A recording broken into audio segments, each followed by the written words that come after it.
Welcome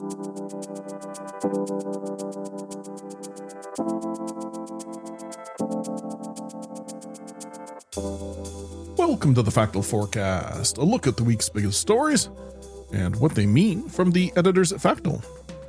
I'm Jimmy Lovaas.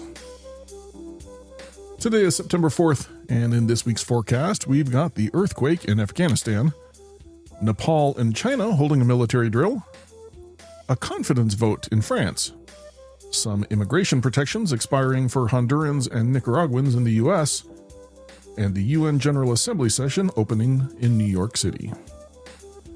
You can also read about these stories and more in our weekly newsletter, which you'll find a link to in the show notes. Up first, we'll take a look at the devastating earthquake that struck Afghanistan. For more on that, I've got fellow Factal editor, Ahmad. Hello, Awais. Hi, Jimmy. Thanks for having me. I'm glad you're here. Seems like South Asia has had a particularly rough couple of weeks here. And, well, you were here just a couple of weeks ago talking about the floods in Pakistan, and now we've got this earthquake in Afghanistan. Yep. Can you fill us in? What can you tell us about it? Yeah, so on Sunday night, late Sunday night, a magnitude 6.0 earthquake struck eastern Afghanistan, close to the border with Pakistan near a city called Jalalabad. The worst impacted provinces have been Nangarhar and Kunar provinces. The earthquake was also very shallow with the depth of just 5 miles. So it caused a lot of destruction. It destroyed over 5,000 homes, and it left more than 1,400 people killed and over 3,000 others injured. The region is fairly prone to earthquakes and lots of seismic activity because it is situated at the intersection of the Eurasian and Indian tectonic plates. So we do see a lot of earthquakes here.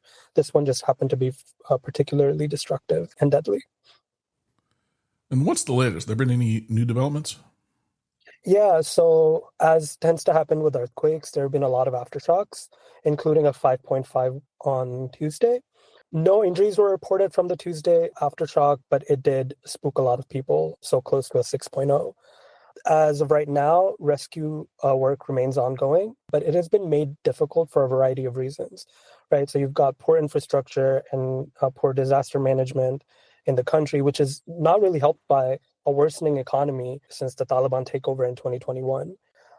It's also a fairly mountainous region, so there's a lot of rough terrain and landslides that's been making rescue work a lot more challenging. And each aftershock carries a risk of further rockfalls and landslides, creating new challenges.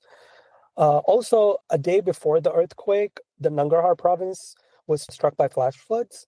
And so all of those challenges combined, including the flash floods, have made an already vulnerable area even more dangerous to traverse. So the rescue work is seeing a lot of challenges in that way. Still, however, the Taliban officials have been flying hundreds of helicopters to rescue people from hard-to-reach areas in Kunar and Nangarhar.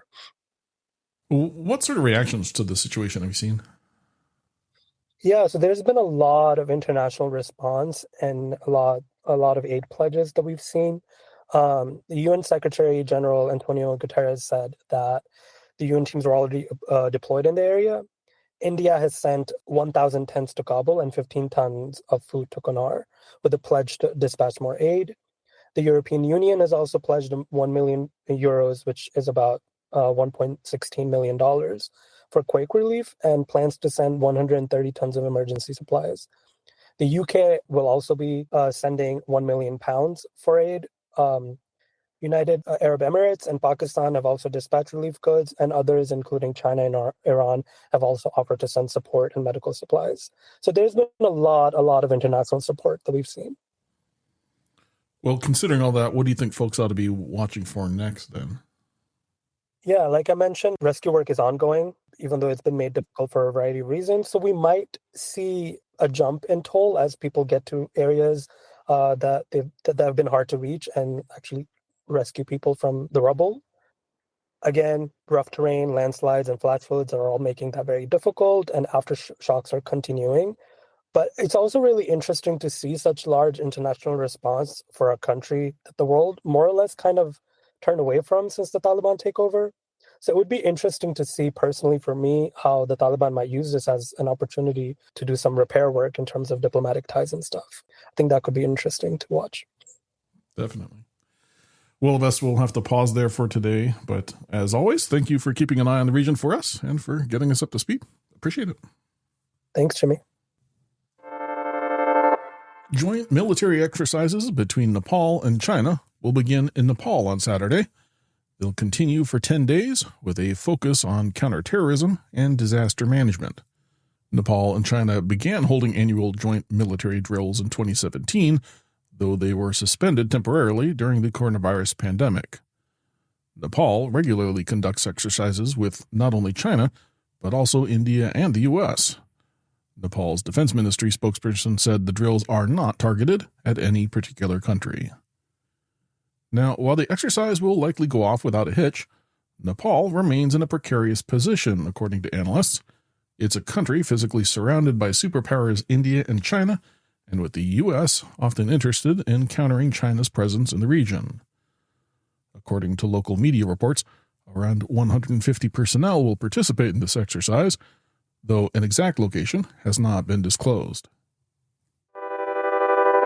France's parliament will hold a confidence vote on Prime Minister François Bayrou's government on Monday. Bayrou surprised everyone when he announced that he'd ask Parliament to hold a vote of confidence amid the ongoing deadlock over planned budget cuts. Those cuts include about $51 billion worth of spending cuts and tax increases. President Emmanuel Macron said the Prime Minister has his full support and asked all political parties to act responsibly.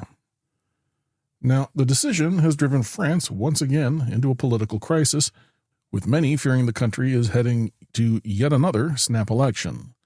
Opposition parties have already suggested they will not approve the austerity budget, with the far-right National Rally even saying it's ready to lead with a relative majority if the country goes for fresh elections. Bayrou has spent the last days trying to gain support, while warning the fate of France is at stake in the vote. France is bracing for potential nationwide strikes and demonstrations on Wednesday.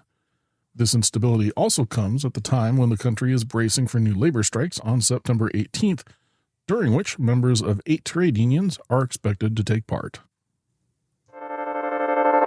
Legal immigration protections for some Hondurans and Nicaraguans in the United States will expire on Monday. That after a federal appeals court sided with the Trump administration in its effort to expand those eligible for deportation by removing Department of Homeland Security legal protected status for more than 50,000 migrants from Honduras and Nicaragua.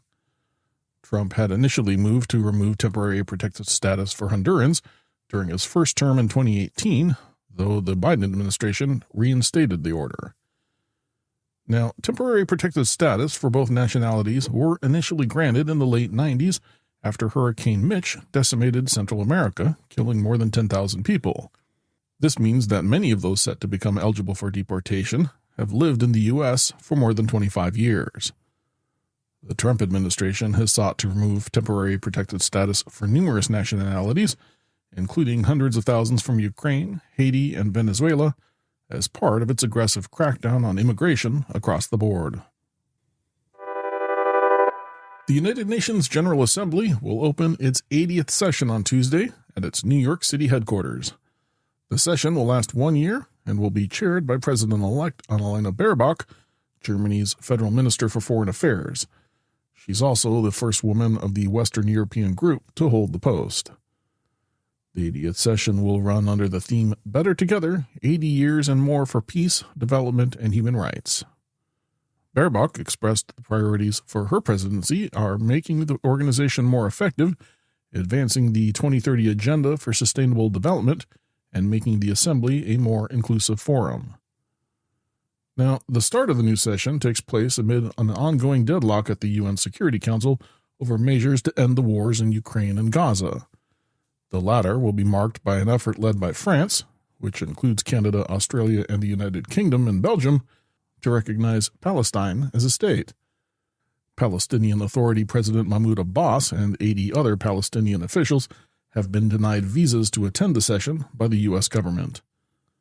The assembly opening will be followed by a high-level week between September 22nd and 26th, where global leaders will hold sessions and sideline meetings.